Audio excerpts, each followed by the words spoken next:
Salut, je vais vous suivre tout au long de ce nouveau concept vidéo, une journée avec un élu. L'idée est de suivre toute une journée nos élus régionaux dans une journée type, dans leur vie professionnelle comme personnelle. Ce sont ces élus qui accompagnent au quotidien les franciliens aux côtés de la présidente de la région Île-de-France, Valérie Pécresse. Vous y découvrirez les coulisses de leur vie, aussi intéressantes qu'originales. Bonne vidéo!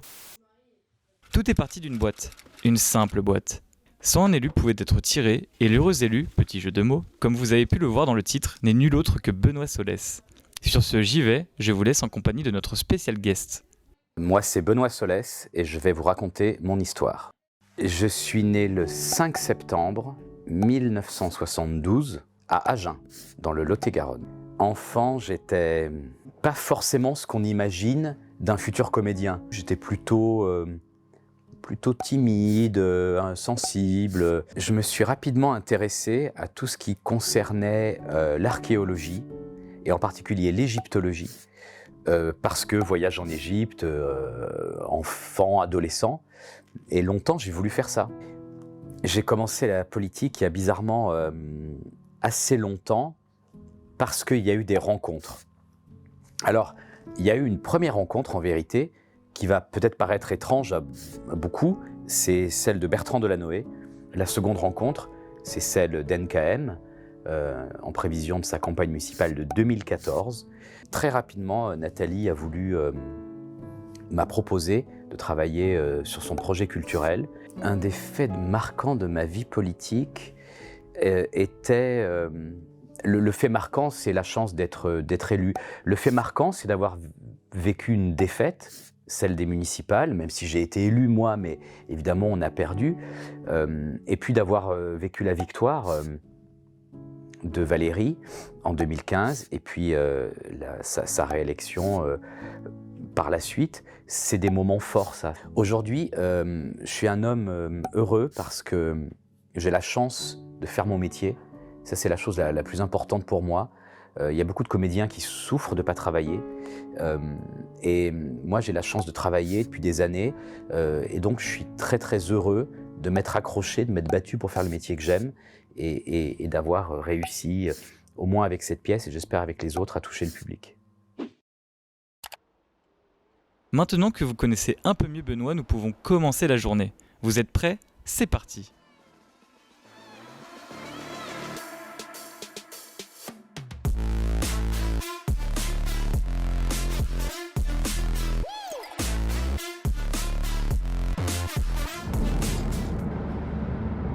Je risque d'avoir le coup de fil à ma maman.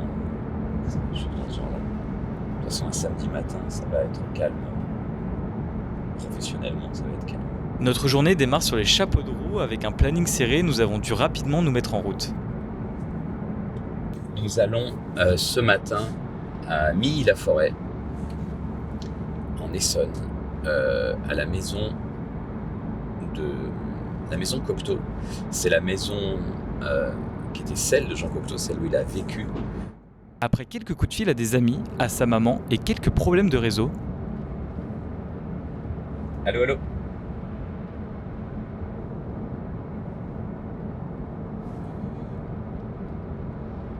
J'ai perdu ma mère. bon, je vous rassure, elle va bien. Nous arrivons enfin à la maison de Jean Cocteau après 1 heure de route.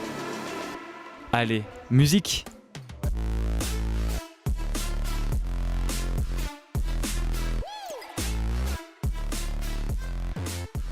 Des élus et amoureux de la culture étaient au rendez-vous. Il n'y avait pas de meilleur choix pour s'occuper, présider, impulser quelque chose au sein de la maison de Jean Cocteau que Benoît Solès. C'est quelqu'un que j'aime énormément, pas simplement professionnellement, mais aussi comme ami, parce que c'est une personne vraie. Et pour faire le métier qu'il exerce, qui est plus qu'un métier d'ailleurs, c'est une passion, c'est une vocation, comédien, il faut avoir justement cette appétence pour tout ce qui est génial, délirant. Et Cocteau était quelqu'un de génial et délirant, mais Benoît l'est aussi. Alors c'est un comédien archi reconnu qui a eu énormément de Molière, notamment avec la machine de Turing que j'ai fait venir d'ailleurs dans ma commune. Mais c'est quelqu'un qui derrière cela essaie de faire passer des messages extrêmement humanistes. Et c'est une très belle personne. Et il fallait une très belle personne pour un lieu aussi beau. Benoît est le président de la maison de campagne de Jean Cocteau, une maison qui est devenue un véritable musée.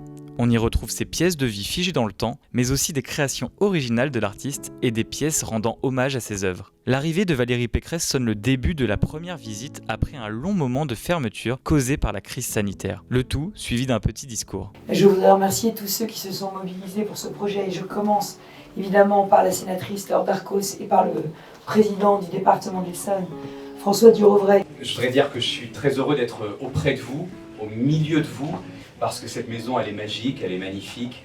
Le cadre que Cocteau cherchait, il l'a trouvé. Et maintenant, c'est nous qui nous y promenons, grâce à la région, grâce à la ville, grâce au département, grâce à Pompidou. Après ces beaux discours, l'ancienne présidente de la maison voulait adresser un petit mot à Benoît. La maison, je l'ai visitée depuis je ne sais combien de fois, mais le travail qui est effectué est juste magique. À chaque instant, chaque coin, on découvre une vie. Je suis vraiment ravie et honorée d'avoir été pas remplacée entre guillemets parce qu'on est ensemble avec Benoît, mais j'adore. Il a fait un travail remarquable, ainsi que Muriel Janton. On voit la maison, elle revit au fait.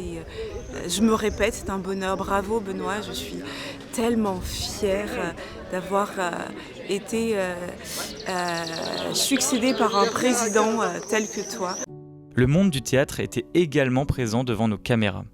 Je connais Benoît depuis très très longtemps. Comme interprète d'abord, et puis comme auteur. Et lorsque j'ai entendu la lecture de La Machine de Turing, j'ai dit, on ne peut pas laisser passer ça, il faut sauter dessus, on va le produire. Et on l'a produit, et Benoît est devenu un ami, et c'est un auteur formidable. Sa prochaine pièce que nous produisons également, La Maison du Loup, était exceptionnelle. Benoît est un personnage formidable, d'une intelligence très vive, et c'est un grand artiste et un merveilleux auteur. J'ai beaucoup apprécié Benoît en tant qu'auteur, mais aussi en tant qu'être humain, en tant qu'homme. C'est un homme délicat, intelligent, sensible, et je lui prédis une très très grande carrière et d'auteur, et je pense sûrement d'autres choses parce qu'il a beaucoup de talent. Après une matinée bien chargée, voilà une petite pause déjeuner bien méritée avant de réattaquer la journée. Alors, c'est la fin de la séquence Milly-la-Forêt. Je vais bientôt enlever la veste d'élu et passer le t-shirt du comédien. On quitte Milly, on a une grosse demi-heure de route pour aller à Brunoy. Et on va basculer de Jean Cocteau à Jack London. On va basculer de la politique, ou plutôt de l'action culturelle, au théâtre. Donc, c'est parti. Et nous voici maintenant à Brunoy, devant le théâtre. Donc voilà, changement d'ambiance.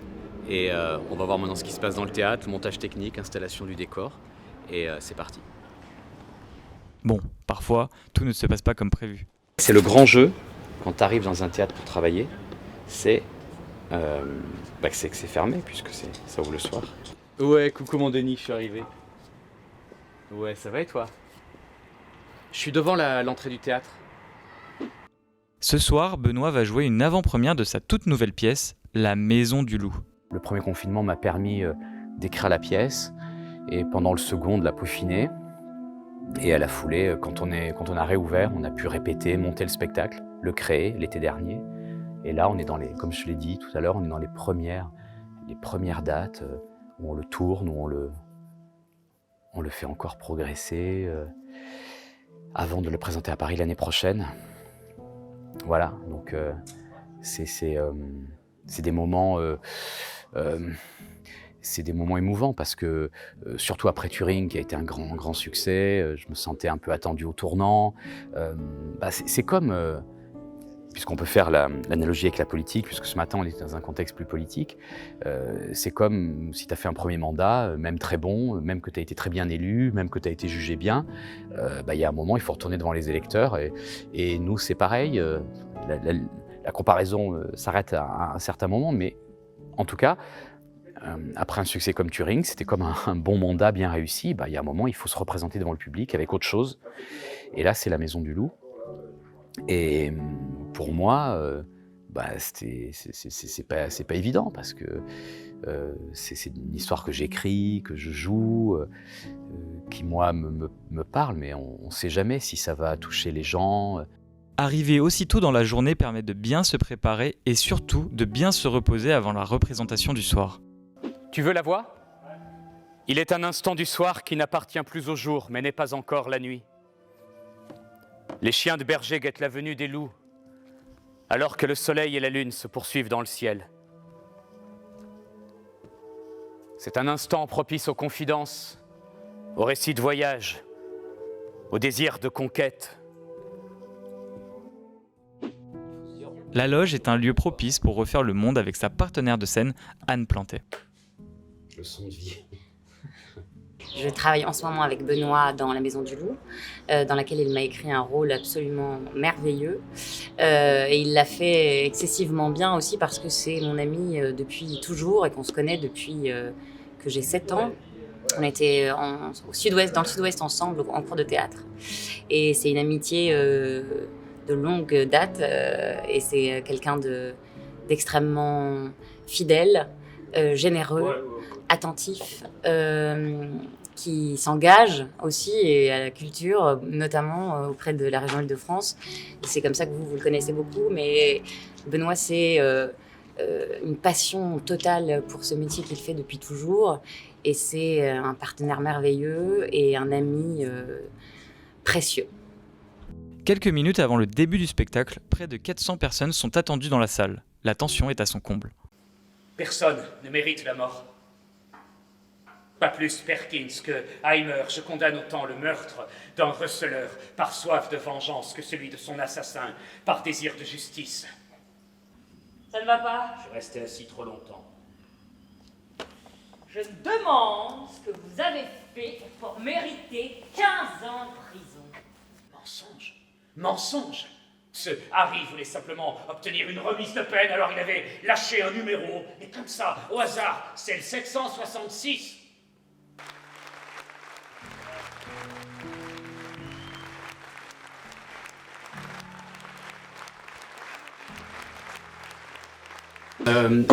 C'était une journée, une belle journée, voilà, de passer de Cocteau à Jack London. J'étais ravi, merci de m'avoir accompagné.